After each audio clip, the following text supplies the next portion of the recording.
Welcome to our new episode.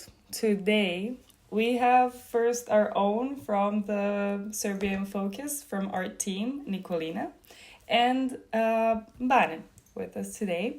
So, do you want to introduce yourself? Sure, yeah. I'm as well from Belgrade, and I am interested in all of this because I have to be, honestly. Yeah, Good it's nothing, kind of yeah. hard. Yeah, it's hard not to be. I'm a PhD student and a researcher at the University of Belgrade. My field of research is urban planning and its effects on society. And yeah, where Yeah. shall we start? Yeah, that's a great aspect. We have a great look on the situation we have now. So, you told us, and I think that's something really interesting that you have been. How do we even translate that? So, a security Controller control or Volunteer, volunteer I control guess. volunteer. So let's explain that role. That is a person who on every protest, that's a student that wears the yellow vest, Yeah, and they make sure that everyone is safe, that the students are safe, that the people are safe, that everything goes according to plan, to the protocols. And you have been in that role for one of the biggest protests that has happened in Serbia or even in the Balkans. So tell us something about that. So maybe how did the organization look? When were you invited for that role? And how were you how did they explain to you what your job is going to be? yes. Now, I have no idea what the actual name is. Maybe safety coordinators Yeah, or uh, safety. s- Yeah, I would call it just like safety. People in the safety. uh, yeah, yeah. Usually it's volunteers, Mm-hmm. and usually the students are the ones that are doing those kind of tasks. But for this event, basically they knew there will be a lot of people. I don't know if your viewers know, they probably do after what 5 6 episodes.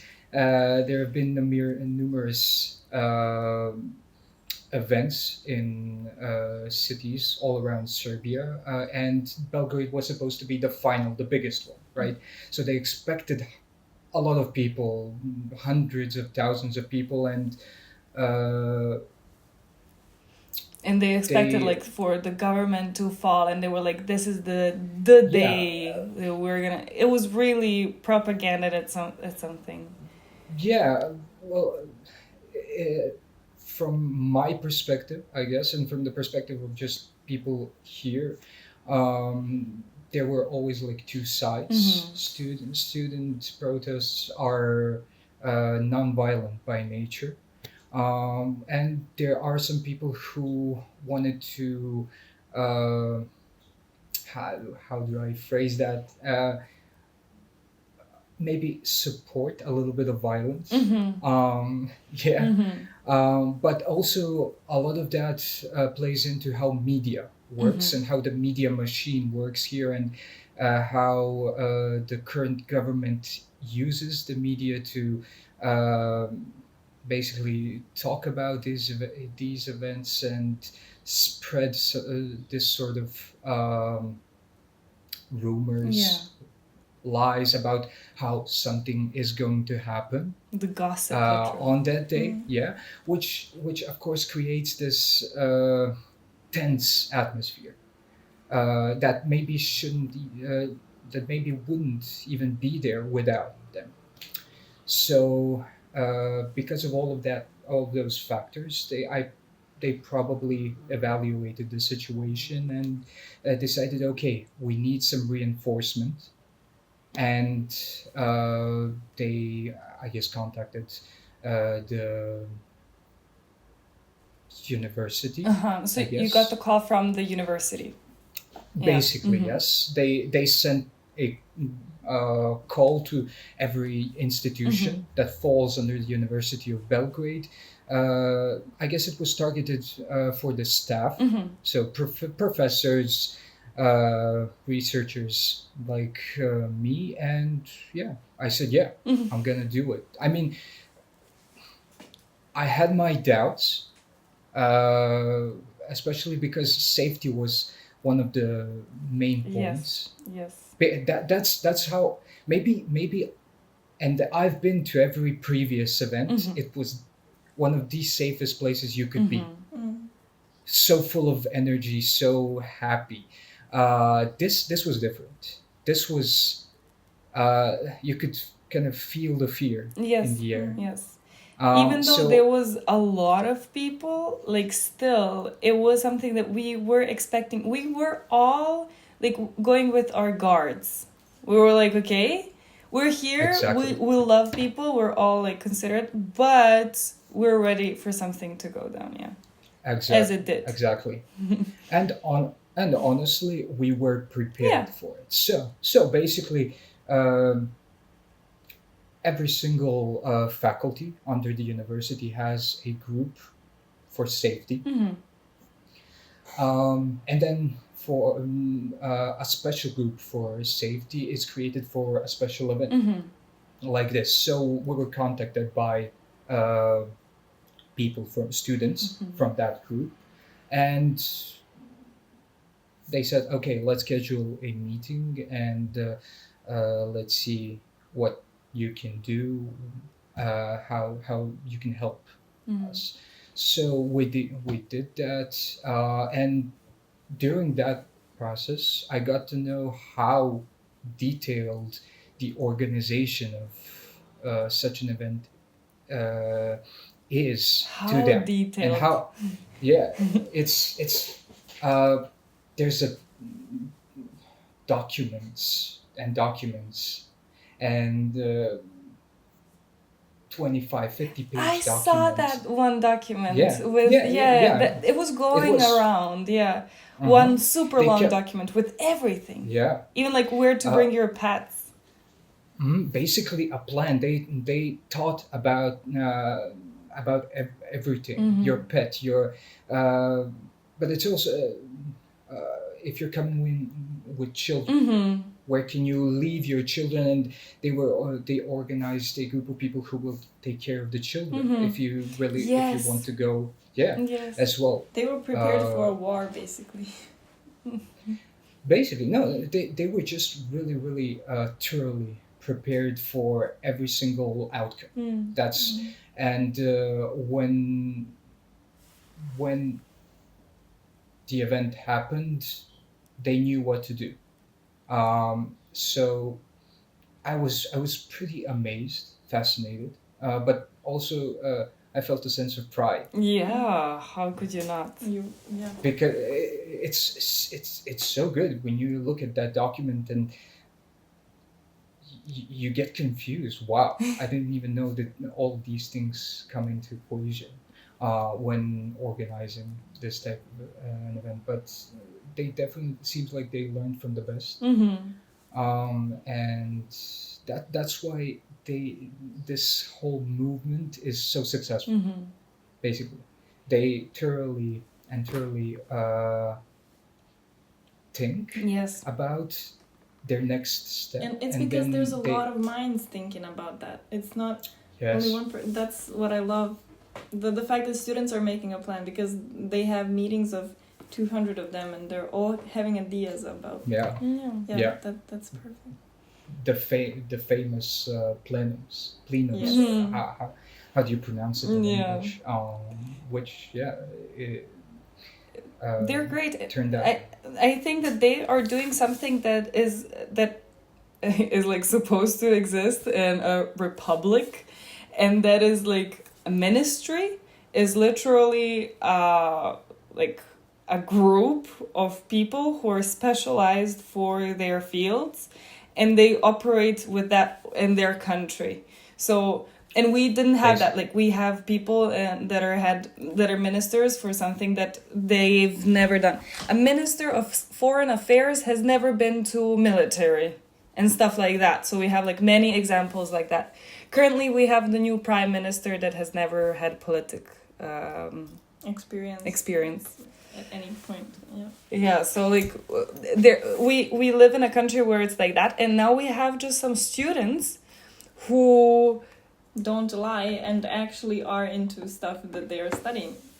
we have students who are organized to watch over those things. Like they're like, okay, we are the architects or engineers, and we're gonna tell you that not more than 50 people can go over this bridge at one time. Exactly. Or like we are from Šumarski, like from environmental studies. We know that you will have to pick up the garbage afterwards. We're from management. We're gonna organize like probably these like documents and stuff like that. So like you have people who are doing everything, and also like for safety. There is a university that is also like for security, and so like They basically created an expert government. yeah, Basically how literally it should be. exactly how it should be. Yeah. And the great thing about that is that they actually get to practice their knowledge. Yes. In practical, That's yeah. kind of the idea. Yes. That, It's beautiful. This is the best semester. Yeah, this whole semester, this whole year is gonna be about practical use of. They're thrown into the fire, and it'll work. I agree, but maybe a hot take, but I feel like a lot of students have learned more about their field and about life during this previous 6 months than whole years of studying before. yes. That Who especially because it's so condensed knows? with events, with planning, with doing what is needed for your own field Yeah. of study. And that kind of shows that system failed us badly. Yeah, you could say so. If we have to rely on the youngest of people in one country, Yeah. yeah. Yeah. And then, how long was your shift on the 15th? When did you come there? When did you go back? And what were your instructions? What were you guarding? Actually, a funny story before that. So, it's funny now. It will be even funnier when when this passes, this situation. But I had to go to the faculty of I think it's faculty of safety. I Yeah. don't know if the translation is correct, Safety or security. yeah, that's where the group for security, faculty of security. Mhm. That's where the group for security was starting from, and that's where that's our starting point. So went outside. Usually, I would take a bus, but there's no public transport. Right. And I get all of these messages. Oh, I'm late. Oh, I can't come. I mean, people live. They literally can't come far, there. yeah, far away, and so some people would hitchhike. Some people would, find a taxi or whatever. Some walked. But it was the best day for hitchhiking, because everyone were going to the place. I hitchhiked from Munich. Except I called a taxi. The taxi came, and the woman who was driving, she was wearing the whistle and the badge, and basically gave me a free ride to the faculty. And I asked her, "Are you coming?" "Yeah, I'm just driving a few more rounds, and then I'm going." To Wonderful, because I know so many people who are like I got a free ride from Munich to Belgrade. That's how I came. So did like more than 200 cars that came only from Munich. And people were driving for free. They were like, okay, let's just go there. And then that woman that drove me, and it was 10 hours from Munich to Belgrade. And then we arrived like 10, 11 p.m. And then she woke up in the morning and she went Belgrade, Novi Sad. And she drew like, she was driving many people. And to Kragujevac, like everywhere. People were Incredible driving support. from everywhere because there were no trains, no buses, no nothing. Yeah, but that's sadly, it just shows how strong the pull of the government right now is Mm-hmm. on various public sectors, even transport. Mm-hmm. Uh, so yeah, I agree. But there's so much positive energy that it really overcomes, Yeah. and I Mm-hmm. I, I went from being incredibly frustrated to being really happy, in a matter of seconds. Mm. So yeah, after that, again, the meeting started. It's kind of the preparation before we go. And yeah, the moment you receive the water against tear gas, the masks, you can it hits you that okay, we're preparing for something that's gonna be tense. Mm. But anyway, you take your stuff and you're on your way. So the idea was that, if I remember correctly, there were 3 points in the city that should be blocked, and then when enough people are gathered in that points, then everybody heads to the National Assembly Mm-hmm. building. So basically, I was helping to control the student parade Mm-hmm. that was at the front, and then people would go uh, in the back Mm-hmm. after the students. The students would carry the banners. All banners are different. I think the we uh, were our responsibility was to take care of the control for the faculty of transport, faculty of um politics, and so on and so on. I can't even remember now, but the parts of Voždovac Mm-hmm. and Čukarica, basically. Um, so we gathered at that point and then organized. So there are fast lanes for ambulance, Mm-hmm. which is a very important actually thing, because the first thing that happened is we had few people fall down. Mm-hmm. It was really hot, and especially when you're in mass, Mm-hmm.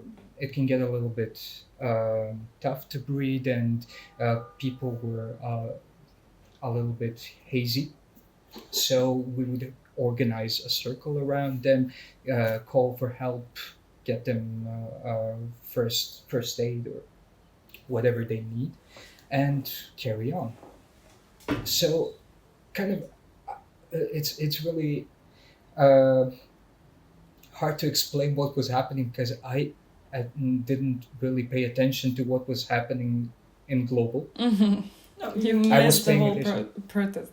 Yeah, I know I have my role, or we have our role, and we stick to the role. We there's a hierarchy. So you have your coordinator. You basically, if you need to ask, if you need anything, you ask them. Then they consult with each other and tell you, okay, Mm-hmm. what to do.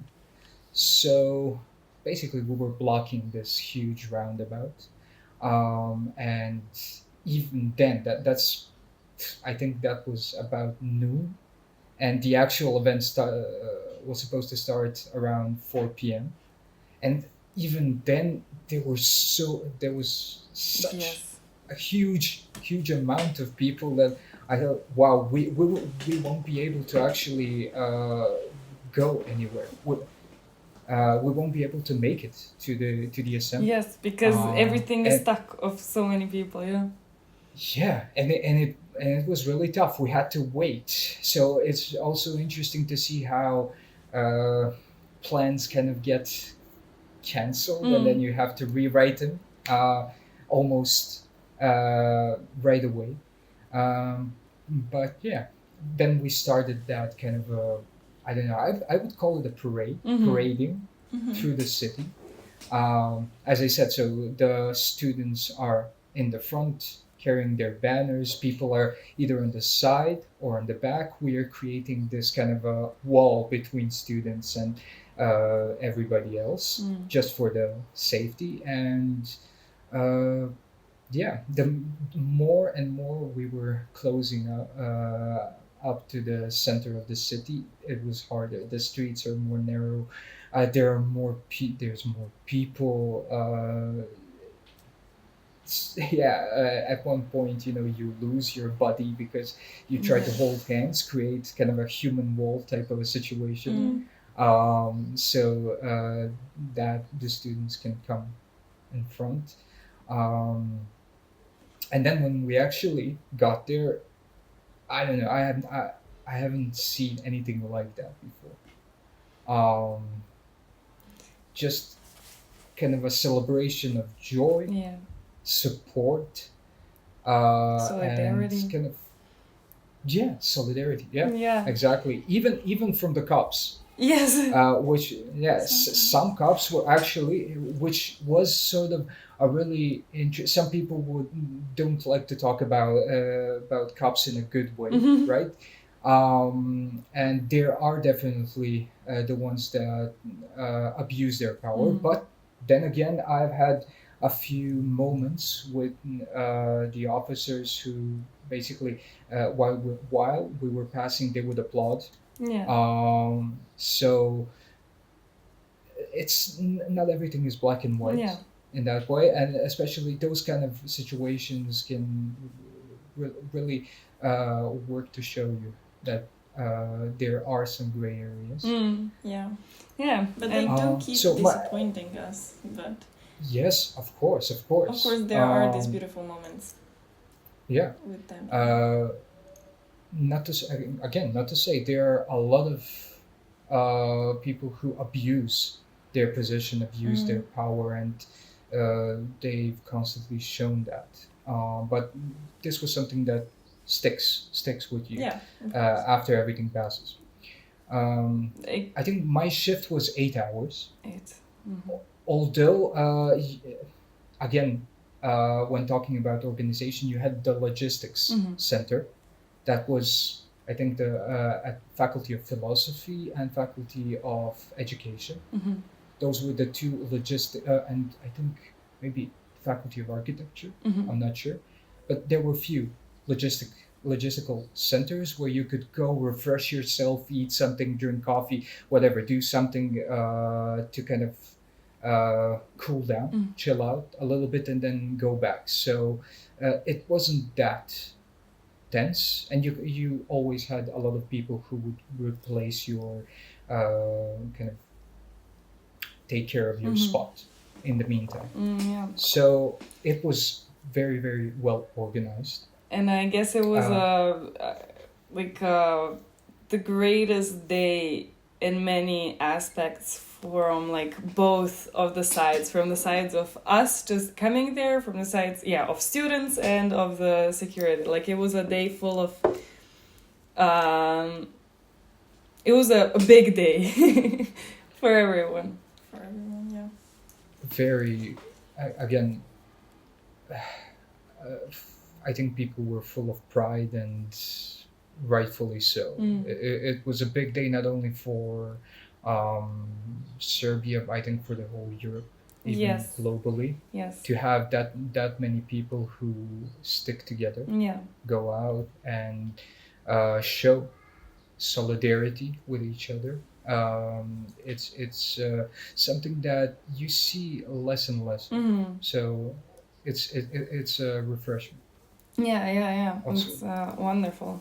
So, talking about the world,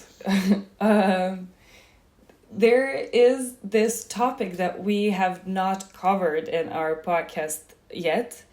So we're constantly talking about our government's affairs and what is happening there, because a lot of things is.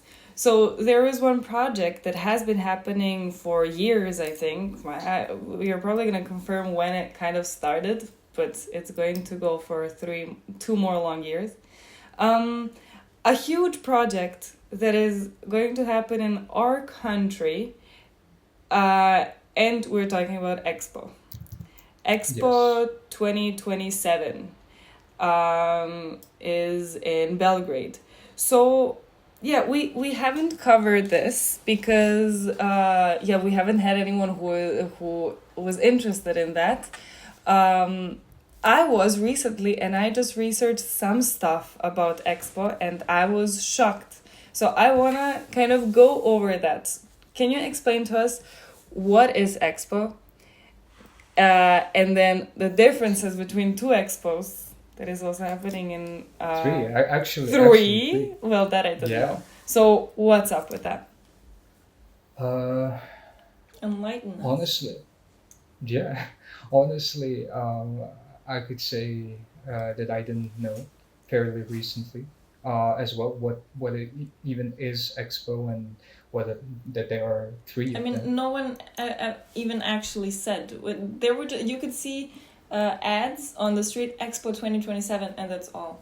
Just Yeah. what does it mean? That is correct. Yeah. I think it kind of the bidding. So you basically every city that wants to have an expo bids. I think I'm not sure when the bidding started Mm-hmm. or when it finished for Belgrade, but I assume that it was somewhere in 2021 Mm-hmm. during COVID, Mm-hmm. maybe even before that. uh, basically bids, and then the committee, which is there's a World Expo organization. I forgot the exact name, but they organize that bidding. You plea that you want to organize the expo for 2027, and then they basically decide. How they decide is honestly unknown. Yeah. What is the criteria, uh, what are the parameters, what are the that you need to um, In order to get fulfill, there, yeah. yeah, in order to get the expo. So first and foremost, that part of the process is not so transparent. Mm-hmm. uh, the one thing that we know is that it's supposed to be the area of the expo is supposed to be about 25 acres. Mm-hmm. So that's the maximum size of the expo. And uh, actually, to answer the question, that's the difference. So there's a World Expo. Mm-hmm. That's the big event. It focuses on various different teams, from various different countries. And what will happen in Belgrade is a specialized expo. Yes. Mhm. So specialized expo focuses on one team. In this case, it's Technology. I think yeah, I'm not sure. Is it technology or is it sports? No. Because I feel like the slogan is something like "Play for Humanity." Oh my god, I'm pretty sure it's technology. They all have technology somewhere in there. I feel like it's something culture, recreation, sports. They've sort of blended few topics in one. Yeah, I mean, it wouldn't surprise me. Yeah, if they just Yeah. made something new. The previous one that happened, I think, in 2017 in Astana, Kazakhstan, uh, was about energy. I feel, if I remember correctly. Mhm. So the green energy. So this one could be about new technologies, AI. That's all really popular right now. So anyway, they Belgrade got the bidding, but nobody knew about it. Sorry, As- but it's sports and music for all. So it is Yeah. like sports and music. Wow. Okay. Yeah. Continue. Sorry. But nobody knew about it. Yeah. At least very small group of people knew that that was actually happening, and only when they started really pushing it in the media, because the problem this wouldn't be such a big problem if they didn't s- they started a really aggressive media campaign that basically incorporated various different projects into this one. Mm-hmm. Also, a lot of people were asking themselves, okay, we already have a fair. there's already a Belgrade Fair. The size, the area is pretty much the same as the new one that you're making outside of the city. So why aren't we using that fair? Why aren't we using that area? Uh, they came with some sort of a statement that it doesn't fulfill the needs of an expo and so on and so on, but nothing really concrete. And then later that year, you had plans of us. Now we're getting into deep stuff. So Belgrade waterfront Yeah. uh, start basically plans to expand on that Yeah. fairground. So basically, they just didn't want to plan expo there because They already had plans for that place. somebody already had plans for that, and it's a private company as well Yeah. that's trying to expand on public space. Mm. Uh, s- so a lot of not so rational decisions happen, uh, and that's when kind of the wheels started rolling. Oh, okay, this project, everything, and we came to the conclusion that a lot of those things are interconnected, and those 25 acres turned into 850, around 850 acres of land that was planned for something else. Yeah. But officially, it's 25. Yeah. And I have no idea how that actually works as of now, because it's really they're using the loopholes in the system to make this work. Mm-hmm. It's not illegal per se, but it shouldn't be done that way. As somebody who has studied urban and spatial planning, there is some hierarchy, and if you're uh, developing part of the city, that should fall under the urban plan of the city. But because there is in that hierarchy, there is a document that uh, basically puts that urban plan aside. They are using that loophole to uh, remove the city out of the planning of that area. So you basically have an area inside of the city that city doesn't even govern, Mm-hmm. which is crazy. It's not logical, and in one way or another, that area will have to integrate with the rest of the city. Mm. But they are forcefully holding on to it, and they don't want to let go. Mm. And they're basically creating a city inside of a city, Yeah. which is what happened with Belgrade waterfront Mhm. as well. Yeah. Now, students took great interest in this because it is one of the bigger stories. It's a flagship project of this government, of this political party. Is better to say. And because a lot of documents about this project are not publicly available, and they should be by law, they took upon themselves to create their own documents Yeah. that they can then uh, show to the people. Mm. So the people actually who are interested, Mm-hmm. who can do something with that, can do that even before the expo is actually finished. And I feel like to end on a positive note, because this is a story of basically uh, a lot of corruption, a lot of Yes. illegal activities, a lot of misuse of the laws that were instated there to prevent these things.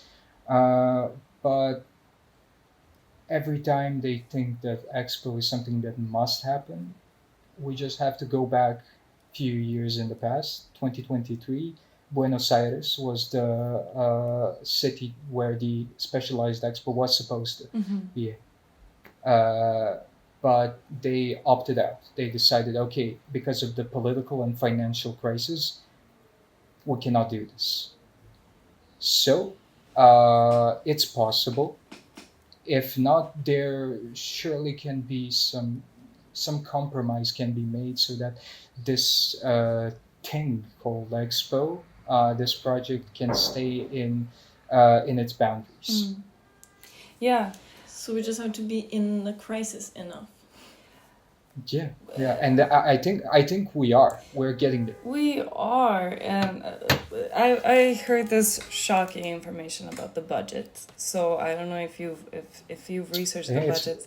So like there's 19 billion or something like but the thing so the general like the World Expo is happening in Abu Dhabi in 2030, yeah, and the budget for Serbian specialized expo is 17.8 billion euros at the moment, and for Abu Dhabi for the World Expo it is 7 billion.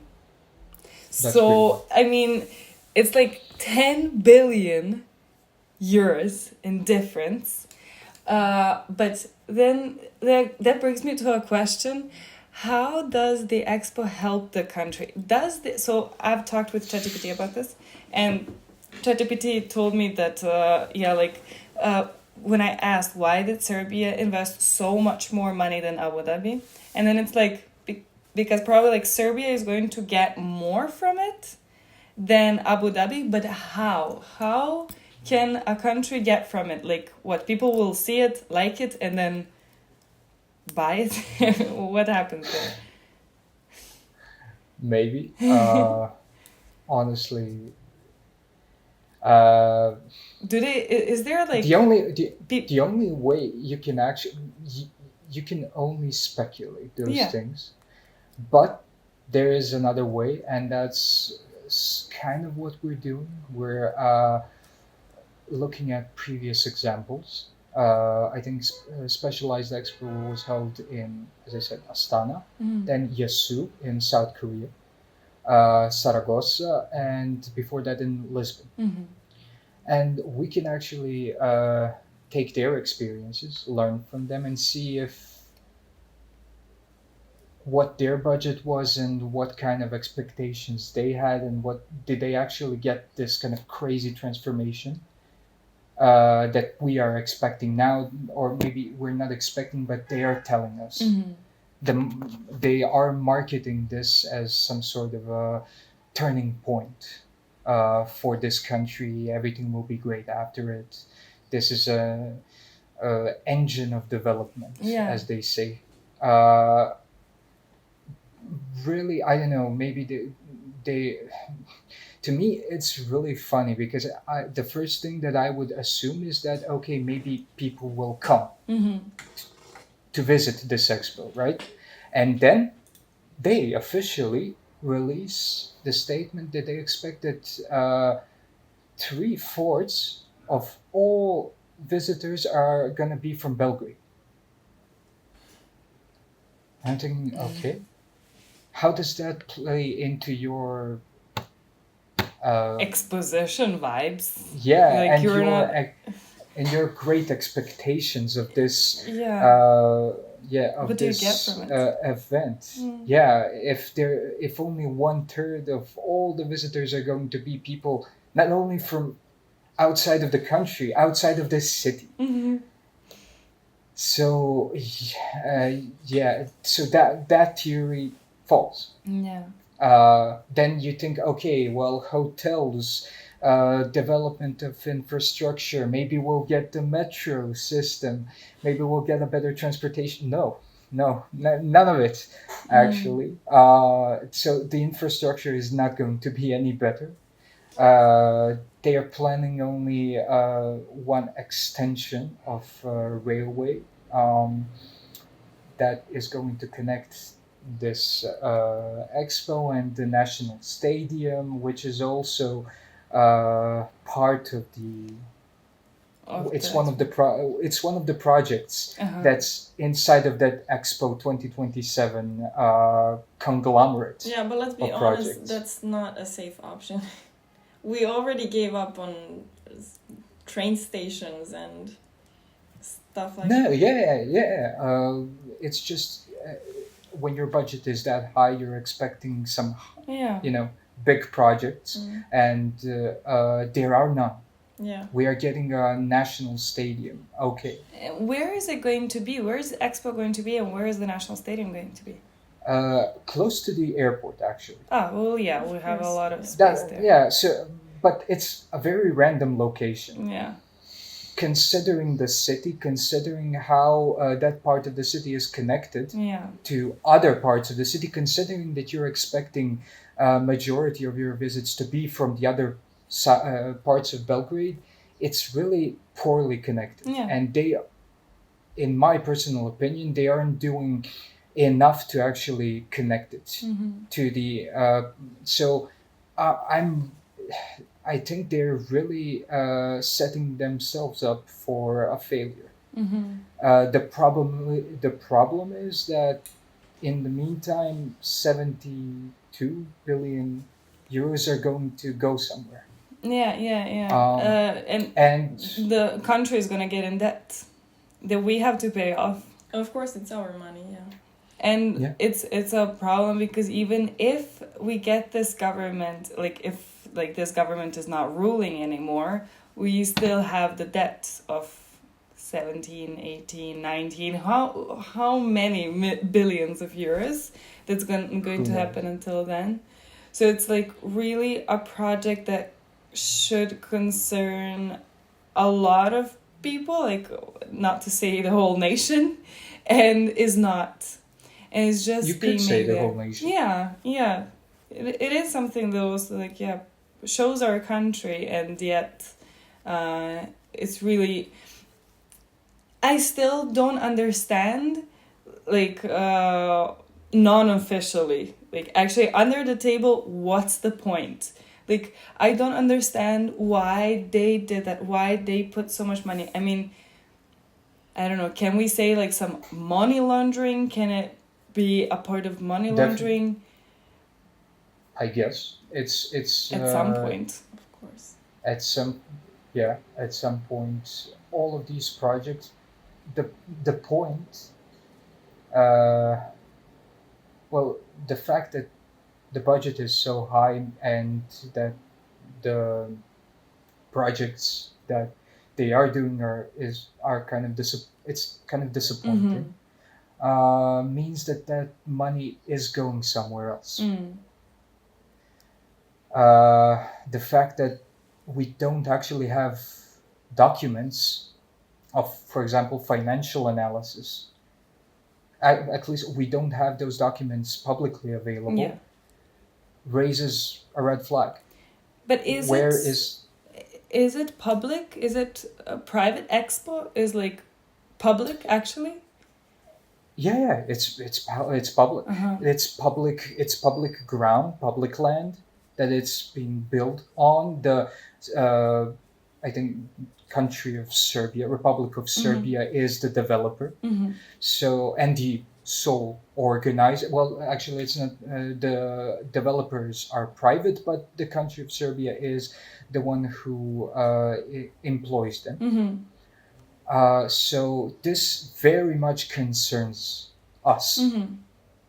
And very much all of these things are supposed to be publicly available. But as I said before, because of some safety regulations, it's being kept a secret, which is quite far-fetched. And quite suspicious. So, are there suspicious activities? Pretty much. Yeah, of course. But now we're waiting to see how that will look like in 2 years. Yeah, I don't think. Actually, just a week ago, I was passing Mm-hmm. next to it, and I was surprised how huge that is actually. And that's only the expo, not counting the side projects. It's and it's developing really really fast, and they're kind of in a hurry Yeah, of course. because their political popularity is going down Yeah. really really really fast. They need this, Yeah. so I think it's actually a really really good tactic to hit this now. Expose uh, what is happening because they care about it. They care about it very much. Uh, I would even go as far as to say that their whole political system is holding on to this project. So that they have this kind of 2027 strategy. They developed a whole thing around this. And Yes. The next, whole brand. if yeah, and of course, I think the viewers know about the maybe elections. So the elections will be in 2027 for sure if they Yeah. don't happen before, if they don't happen. And that's a big if. Yeah. Yeah. It's in the elections would be scheduled for 2027 Yeah. parliamentary elections. So the year 2027 is going to be a very important year for all of us. And we know it, they know it. Everybody's doing everything that's in their power to Yeah. yeah, to do whatever is needed uh, to look good for those elections. But hopefully that won't happen. Yeah. Yeah. And crazy, yeah, also those elections, that's something that we're going to talk more about in the next episode. But how is maybe let's finish up with a vibe in Belgrade right now. How is the vibe? That's good.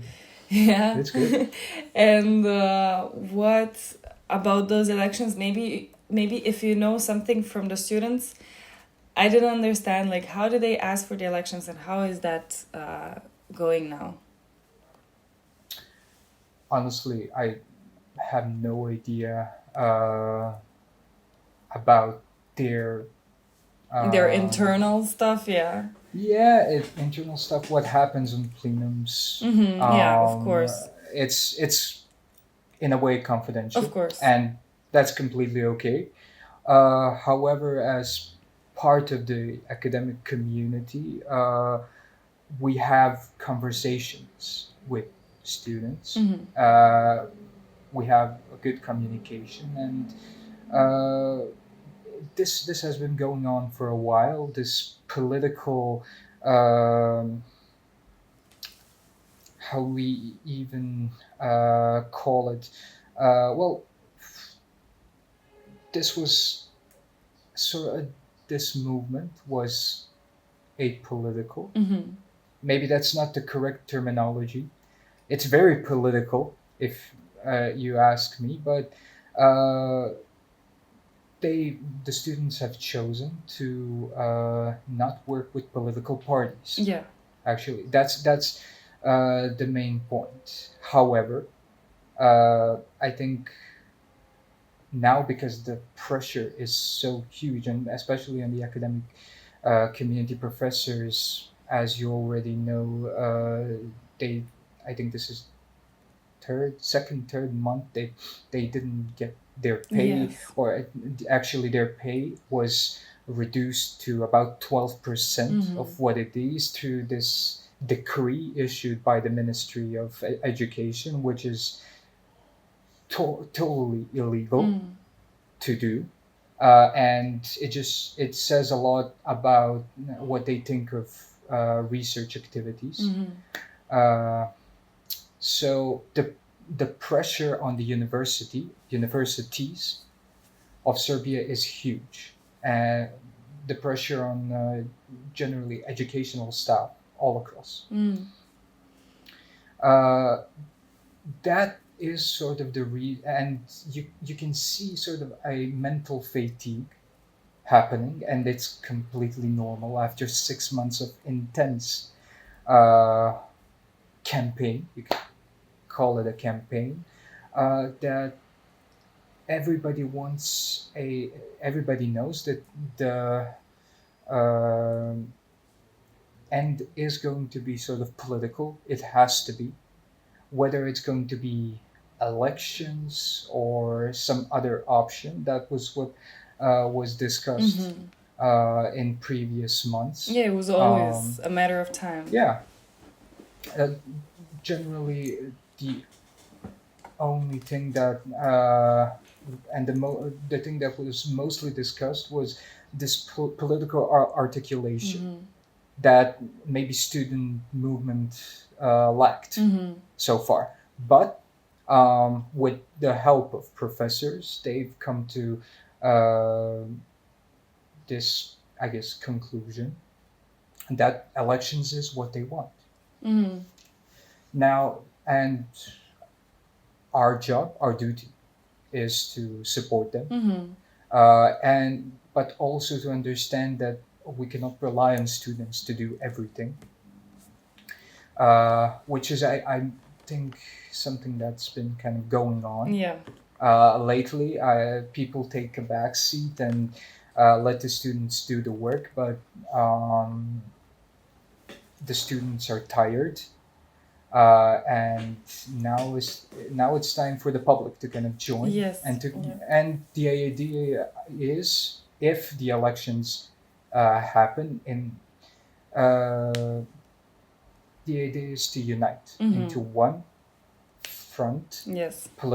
one political front behind the demands, student demands. So the whole idea is, okay,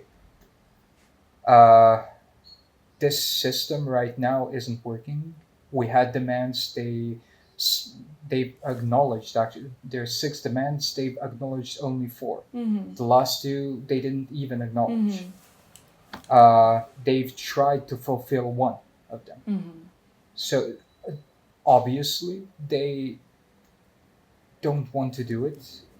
There needs to be change, and no matter what the ideological differences are, now is the time to bury the battle axes and stand united against against people who are responsible for a lot of bad things that have been happening lately in this country. So that is the idea. How it will be executed, we'll see still. But generally, the vibe is great. I think people are ready. Yeah. They're ready to fight. I think everybody knows this isn't the end of anything. This is actually pretty much the start. Yeah. Because so far, the student movement and what the government does, it was sort of a parallel work. Now the paths are crossing.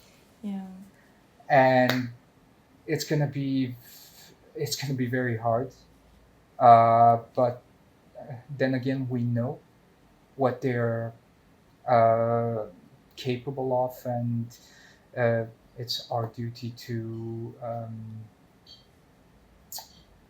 just organize and do what we did so far. To stay motivated and inspired and to fight, just to continue fighting. Yeah, exactly. That to continue that fanatic motivation that exists and that fuels this movement. It fuels everyone, from all over. And I think also many people in Serbia right now cannot go back.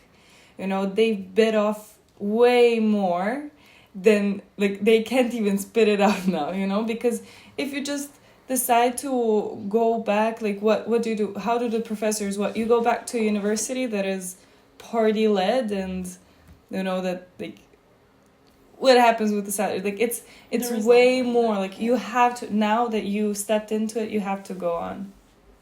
There's no going back. Mm. Now there's no going back, and that is the reason. If not for the fanatic motivation, then it's because what am I going to do? There's no going back now, and people know it. People want to fight. Yeah. So that is the general vibe, and I think we're ready for it. Yeah. Pretty much. That's awesome to hear. That's great to hear. Well, we've covered great topics in this episode, but thank you so much for giving us insight in such important things, for getting us to understand even more the students, and Thank you for the invite. It was a pleasure. thank you so much. Then we will stay in touch, and yeah, see you then in the next episode. Bye. Bye bye.